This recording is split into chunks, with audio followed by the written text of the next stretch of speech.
अगर एक आदमी के कनेक्शंस में अमेरिका के प्रेसिडेंट्स, बिलियनियर्स, रॉयल्टी और दुनिया के सबसे पावरफुल लोग शामिल हो,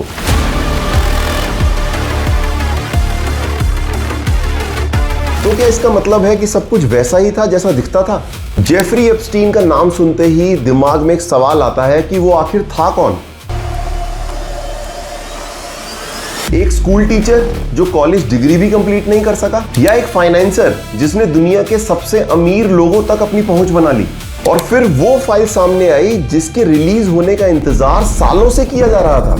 Tonight, the Justice Department releasing its biggest batch yet of documents related to the late sex offender Jeffrey Epstein. उन फाइल्स में कई बड़े नाम थे, Prince Andrew, bill Clinton, Bill Gates, Donald Trump और कई दूसरे पावरफुल लोग। Out from the latest release of the Jeffrey Epstein documents, they include communications between the rich and powerful from the co-owner.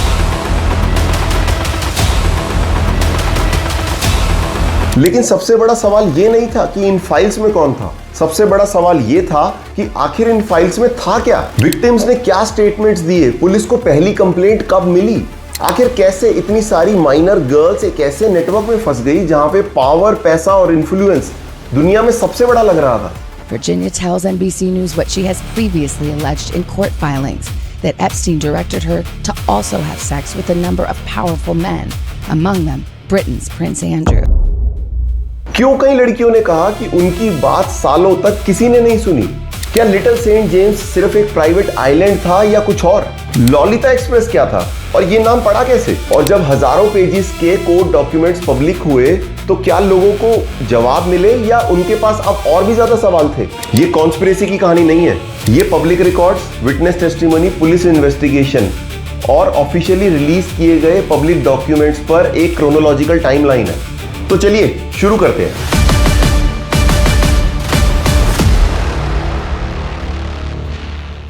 January 1953 New York city, Brooklyn के कोनी island के एक middle class Jewish family के घर एक लड़के का जन्म होता है जिसका नाम था जेफरी एडवर्ड एप्स्टीन। उसके father सिमोर Epstein New York parks department में काम करते थे। मदर पॉलिन एप्स्टीन एक स्कूल में असिस्टेंट थी।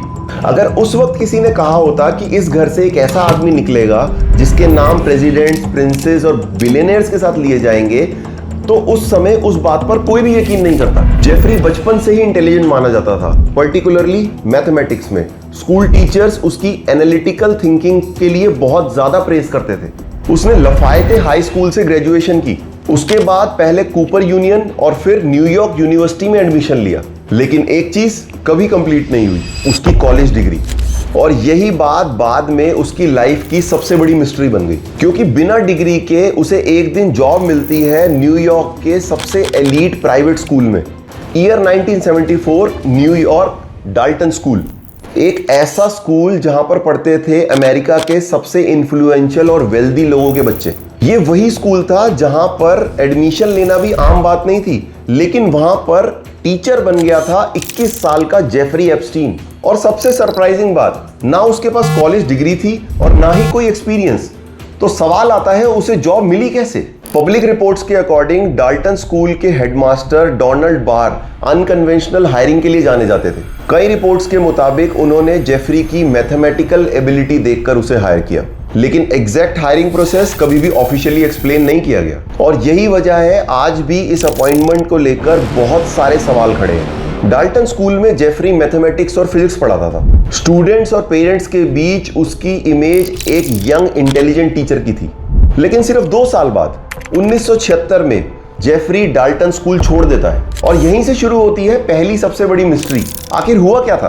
कुछ रिपोर्ट्स क्लेम करती हैं कि उसने वॉलंटरीली रिजाइन किया था। कुछ दूसरी रिपोर्ट्स कहती हैं उसके कंडक्ट और यंग फीमेल के प्रति उसके बिहेवियर को लेके कंसर्न्स थे। लेकिन डाल्टन स्कूल ने कभी पब्लिकली डिटेल्ड एक्सप्लेनेशन रिलीज नहीं की। पब्लिकली अवेलेबल रिकॉर्ड्स भी इस बात का आंसर नहीं देते। इसलिए आज हम भी वही कहेंगे जो डॉक्यूमेंट सपोर्ट करते हैं, क्योंकि ऑफिशियली इवेसिव है। लेकिन एक बात तय थी, डाल्टन छोड़ना एप्स्टीन की जिंदगी का सबसे बड़ा टर्निंग पॉइंट बनने वाला था, क्योंकि स्कूल के एक पेरेंट की वजह से उसकी एंट्री होने वाली थी वॉल स्ट्रीट में, और वहीं से शुरू हुआ पावर का असली गेम। सोचिए, एक आदमी जो कल तक क्लासरूम में इक्वेशन सॉल्व कर रहा था, वो आज वॉल स्ट्रीट की एक बहुत बड़ी इन्वेस्टमेंट बैंक कंपनी में काम कर रहा था। कैसे? मल्टीपल पब्लिश्ड अकाउंट्स के अकॉर्डिंग डाल्टन स्कूल के एक इन्फ्लुएंशियल पेरेंट ने उसे रिकमेंड किया था और उसे जॉब मिल गई बियर स्टर्न्स में। उस वक्त बियर स्टर्न्स अमेरिका की फास्टेस्ट ग्रोइंग इन्वेस्टमेंट बैंक्स में से एक थी। जेफरी इनिशियली एक जूनियर पोजीशन पर गया, लेकिन बहुत जल्दी ही उसने अपनी एक बहुत अलग पहचान बना ली और वजह थी उसकी एक यूनिक क्वालिटी, रिच और इन्फ्लुएंशियल लोगों का ट्रस्ट जीतने की क्वालिटी। वो क्लाइंट से बात करना जानता था, उन्हें कंफर्टेबल फील करवाना जानता था और धीरे धीरे उसकी एक्सेस बढ़ती गई।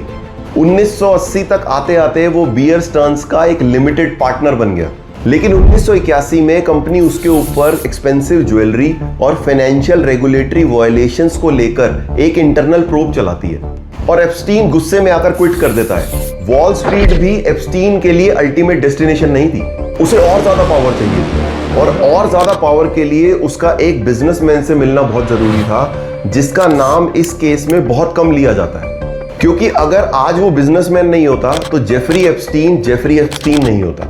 उस आदमी का नाम था स्टीवन हॉफनबर्ग और उसी के साथ शुरू होती है कहानी जेफरी एप्स्टीन के सबसे बड़े फॉर्चून और उसके घिनौने नेटवर्क के इंफ्रास्ट्रक्चर की। 1982 से 1987 के बीच जेफरी एप्स्टीन ज्वाइन करता है स्टीवन हॉफनबर्ग की एक कंपनी जिसका नाम था टॉवर फाइनेंशियल कॉर्पोरेशन।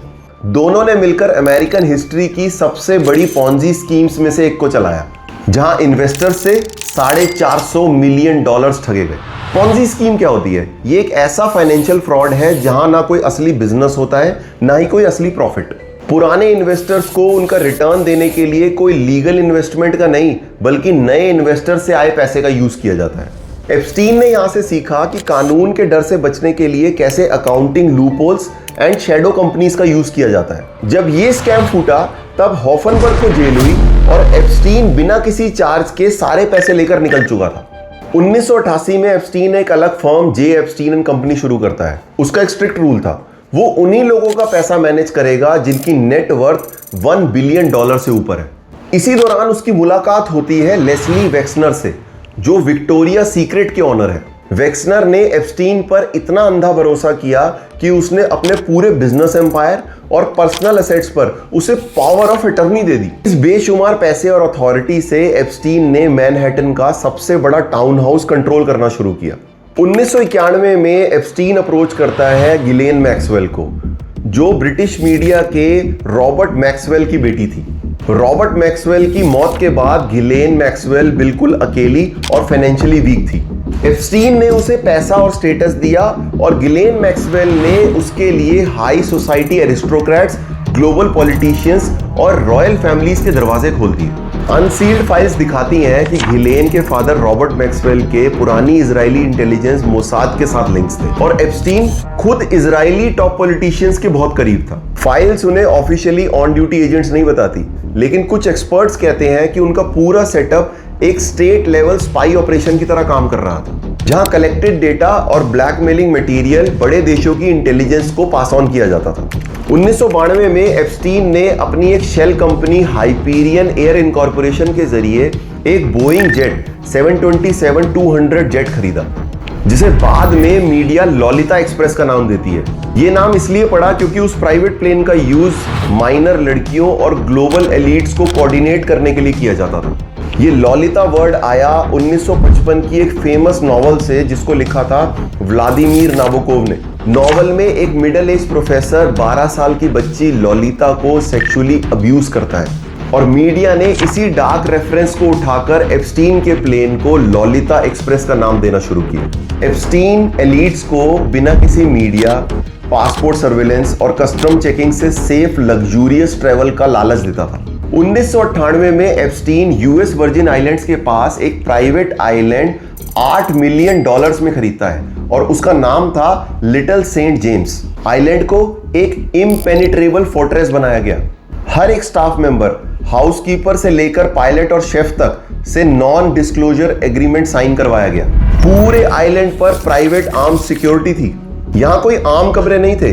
पाम बीच और मैनहट्टन टाउन के अनसील्ड पुलिस रिकॉर्ड्स के मुताबिक बेडरूम्स और मसाज टेबल्स के ऊपर लगे स्मोक डिटेक्टर्स और बेड के पास रखे गए क्लॉक रेडियोस के अंदर पिन होल कैमरास लगाए गए थे, ताकि आने वाले हर मेहमान की हर हरकत रिकॉर्ड की जा सके और उसे ब्लैकमेल करने के लिए कॉम्प्रोमैट बनाया जा सके। एक बार जो इस लूप में फंसा, वो हमेशा के लिए एप्स्टीन के एक्सेस नेटवर्क का हिस्सा बन गया। एलीट को लाने के बाद उन्हें सर्विसेज दी जाती थी जो कॉर्पोरेट लैंग्वेज में मसाज थी, but actually it was systematic sexual abuse. क्योंकि एप्स्टीन और मैक्सवेल जानते थे कि माइनर लड़कियों को डरा धमकाकर चुप रखना बहुत ही आसान है। उन्होंने लेस्ली ग्रॉफ जैसी पर्सनल असिस्टेंट को डिप्लॉय किया। लेस्ली ग्रॉफ एप्स्टीन की कोर गेटकीपर थी, जो लड़कियों का शेड्यूल, फ्लाइट्स और उन्हें दी जाने वाली फाइनेंशियल पेमेंट्स के लॉजिस्टिक्स हैंडल करती थी। और लड़कियां ही दूसरी नई लड़कियों को हायर करती थी एक फाइनेंशियल ट्रैप के जरिए। मार्च 2005 पाम बीच पुलिस स्टेशन में एक मां अपनी शिकायत दर्ज करती है कि उसकी 14 साल की बेटी का अब्यूज हुआ है। Florida police investigators case ready करते हैं और जैसे ही इन्वेस्टिगेशन शुरू होती है तो विक्टिम्स और उनके परिवारों के ऊपर हेवी लीगल और फिजिकल प्रेशर बनाया जाता है। इस पूरे नेटवर्क के डर का अंदाजा आप इस बात से लगाइए कि इस दौरान एक इन्वेस्टिगेटिव सोर्स के घर के बाहर एक बिल्ली का कटा हुआ सर फेंका गया, जिसके अंदर एक वार्निंग नोट था कि अगर मुंह खोला तो अंजाम बहुत ही बुरा होगा। टोटल 200 से भी ज्यादा लड़कियों ने धीरे धीरे अथॉरिटीज और पुलिस को गवाही दी, लेकिन सिस्टम उन्हें कंटिन्यूअस दबाता रहा। 2008 में फेडरल प्रोसिक्यूटर्स ने टॉप सीक्रेट डील्स के चलते एप्स्टीन को एक लीनियंट प्ली डील दी, जिसके तहत उसे सिर्फ 13 महीने की सजा मिली और उस दौरान भी वो रोज जेल से बाहर जा सकता था और रात को वापस आता था। और उसके सारे अननेम्ड को कॉन्स्पिरेटर्स को इम्यूनिटी मिल गई। फेलियर की दूसरी बड़ी वजह थी एप्स्टीन का लीगल एंड फाइनेंशियल शील्डिंग। उसने कैरेबियन में जो शैडो शेल कंपनीज बनाई थी, उनके थ्रू पैसा ऐसे फ्लो होता था कि कोई भी बैंकिंग अथॉरिटी उसे ट्रैक ही नहीं कर पाती थी। अब आते हैं उस सबसे बड़े और सबसे जरूरी सवाल पर जो हमने इस वीडियो के शुरुआत में पूछा था। क्या bill Clinton, Bill Gates, Prince Andrew जैसे बड़े नाम इस केस में कल्प्रिट यानी अपराधी हैं?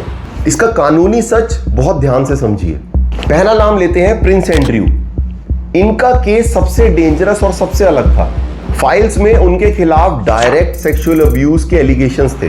वर्जीनिया जोफ्रे के अनसील्ड स्टेटमेंट्स ने उनके खिलाफ डायरेक्ट और एक्सप्लिसिट डिटेल्स कंफर्म करी। It was a wicked time in my life. It was a really scary time in my life. I had just been abused by a member of a royal family. I didn't know what could happen.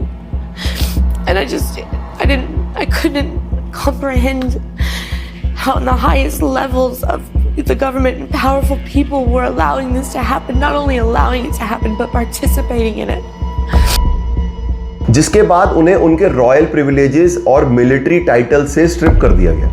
उन्होंने बाद में victim के साथ $multi-million का एक financial settlement भी किया, जिससे उनकी लीगल लायबिलिटी तो खत्म हो गई, लेकिन पब्लिक में उनका नाम हमेशा के लिए खराब हो गया। लेकिन जब हम बात करते हैं बिल गेट्स और बिल क्लिंटन की, तो क्या कानूनी तौर पर ये सच में अपराधी हैं? The short answer is no.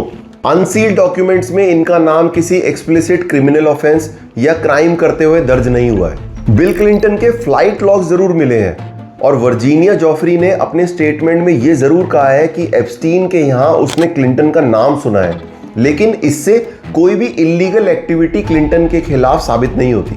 Unsealed files में एक बहुत ही सरप्राइजिंग ईमेल सामने आई, जिसमें एप्स्टीन ने खुद को ही एक ईमेल लिखा है और दावा किया है कि बिल गेट्स को एक रशियन फीमेल से STI कॉन्ट्रैक्ट हुआ और एप्स्टीन उस बात पर बिल गेट्स को ब्लैकमेल करने की कोशिश कर रहा था। गेट्स ने एडमिट किया कि एप्स्टीन से मिलना उनकी एक बहुत बड़ी गलती थी, पर उन्होंने इस STI और क्रिमिनल नेटवर्क के इल्जाम को पूरी तरीके से झूठ बताया और एप्स्टीन का सेल्फ मेड ब्लैकमेलिंग ट्रैप बताया। कानून की नज़र में एप्स्टीन के नेटवर्क का हिस्सा होने या उसके टाउन हाउस जेट लॉग्ड होने का मतलब ये नहीं है कि आप एक क्रिमिनल हैं।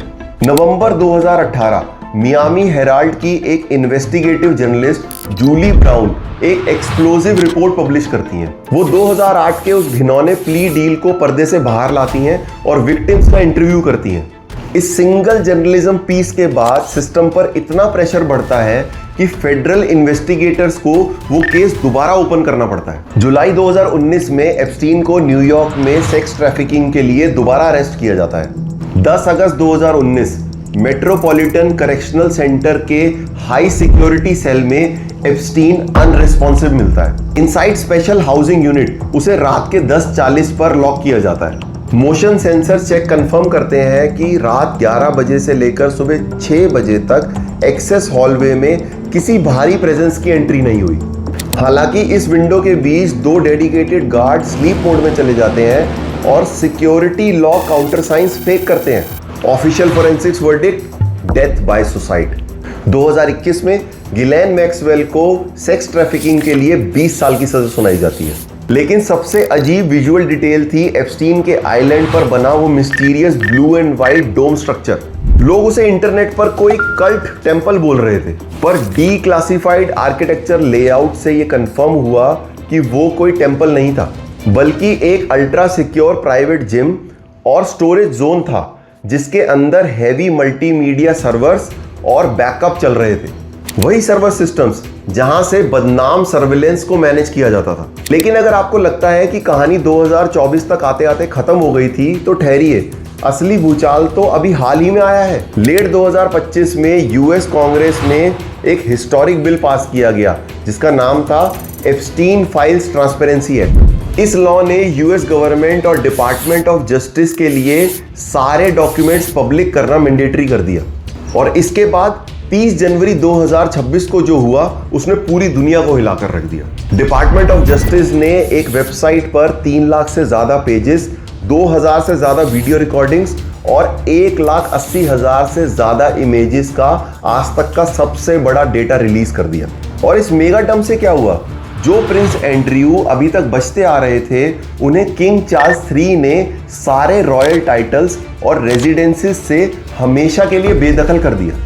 और फरवरी 2026 में उन्हें ऑफिशियल डॉक्यूमेंट्स लीक करने के सस्पिशियन में अरेस्ट कर लिया गया। अभी पिछले ही महीने यानी जून 2026 में माइक्रोसॉफ्ट के फाउंडर बिल गेट्स और मैसिव बिलियनियर लियोन ब्लैक को ओवरसाइट कमिटी के सामने खड़े होकर बयान देना पड़ा, जहां बिल गेट्स ने पब्लिकली माना कि एप्स्टीन से मिलना उनकी जिंदगी की सबसे बड़ी और भयानक गलती थी। लेकिन क्या एप्स्टीन की मौत और गिलेन मैक्सवेल की सजा के बाद उनका इंफ्रास्ट्रक्चर जिंदा रहा? The answer is no. System ने उनके घिनौने नामो निशान को पूरी तरीके से मिट्टी में मिलाने का प्रोसेस शुरू किया। एप्स्टीन के मरने के बाद उसकी ग्लोबल प्रॉपर्टी $600 मिलियन वर्थ की कानून ने फ्रीज कर दी। एक independent Epstein victims compensation program बनाया गया, जिसमें से अब तक $120 मिलियन से ज्यादा का कंपनसेशन उन विक्टिम्स को दिया जा चुका है जिन्होंने इस घिनौने नेटवर्क के खिलाफ आवाज उठाई थी। और वो बदनाम लिटिल सेंट जेम्स आइलैंड में प्राइवेट फोर्ट्रेस को एक बिजनेसमैन ने $60 मिलियन में खरीद लिया, ताकि वहां से एप्स्टीन की निशानी को हमेशा के लिए मिटाकर उसे एक नॉर्मल लग्जरी रिजॉर्ट में बदला जा सके। अब आखिरी और सबसे बड़ा सवाल, आज भी इस केस की चर्चा इतनी क्यों है? एप्स्टीन जा चुका है, उसके असेट्स बिक चुके हैं, फिर ये मुद्दा ठंडा क्यों नहीं होता? क्योंकि ये केस अब सिर्फ एक क्रिमिनल की कहानी नहीं है, ये हमारे ग्लोबल सिस्टम के सबसे बड़े इंस्टीट्यूशनल फ्रैक्चर का पन्ना है। लोग आज भी इसलिए बात कर रहे हैं क्योंकि उन्हें इस लीगल सिस्टम पर विश्वास नहीं है। ये इस बात का प्रूफ है कि दुनिया में 2 लॉस चलते हैं, एक आम जनता के लिए और एक बेशुमार दौलत वालों के लिए। इस पूरे डेटा डंप का सच किसी पॉलिटिकल कॉन्स्पिरेसी में नहीं है। जब आप 3.5 लाख पेजेस के आखिरी हिस्से में पहुंचेंगे तो आपको मिलेगी उन यंग विक्टिम्स की ओरिजिनल ग्रैंड जूरी ट्रांसक्रिप्ट्स। वो बच्चियां जो उस वक्त 14 साल की थी, जो तकलीफ और दुख उन्होंने सहे, वो अब उस पब्लिक रिकॉर्ड का हिस्सा बन चुकी हैं। सिस्टम अंधा था, पर अब सारे फैक्ट्स पब्लिक हो चुके हैं। इस कहानी का सबसे बड़ा डर ये नहीं है कि क्या हुआ था, इस कहानी का सबसे बड़ा डर ये है क्या वो दोबारा हो सकता है। जब तक पावर, वेल्थ और हाई सोशल एक्सेस का ऐसा अनबैलेंस्ड एक्यूमुलेशन चलता रहेगा, तब तक ऐसे घिनौने नेटवर्क पर्दे के पीछे चलते रहेंगे। लेकिन इस पूरी डार्क टाइमलाइन के बाद भी अगर आपको ऐसा लगता है कि ये पूरी कहानी में अंधेरा है, तो शायद आप गलत हैं। ये कहानी इस बात का सबूत है कि दुनिया का सबसे पावरफुल आदमी, जिसके पीछे प्रेसिडेंट्स और बिलियनियर्स की ताकत थी, वो भी कानून की ताकत से बच नहीं पाया। एप्स्टीन को लगता था कि आइलैंड पर बड़े बड़े कैमोफ्लेज स्ट्रक्चर लगाकर, हिडन कैमरास लगाकर और लोगों को ब्लैकमेल कर वो हमेशा के लिए आजाद रहेगा। पर उसकी सबसे बड़ी गलती थी, उसने एक चीज को अंडर एस्टिमेट किया जिसे पैसा भी खरीद नहीं सकता था, the courage of the victims. उन यंग लड़कियों ने जिनकी बात सालों तक किसी ने नहीं सुनी, उन्होंने हर तरीके के डर, थ्रेट्स और पावर के खिलाफ जाकर गवाही दी। उनकी हिम्मत ने यह प्रूव कर दिया कि अगर आवाज बुलंद हो तो बड़े से बड़े अंपायर का महल भी मिट्टी में मिलाया जा सकता है। आपको क्या लगता है, इस केस का पब्लिक होने के बाद क्या नए मॉन्स्टर्स का बनना बंद हो जाएगा या बस ये एक शुरुआत है? अगर आपको लगता है इस क्रोनोलॉजिकल इन्वेस्टिगेशन से आपको इस केस को समझने में मदद मिली तो इस वीडियो को लाइक और चैनल को सब्सक्राइब जरूर करें ताकि ऐसी ही और डॉक्यूमेंट्रीज आप तक पहुंचती रहे। मिलते हैं आपसे अगली वीडियो में, तब तक के लिए जय हिंद।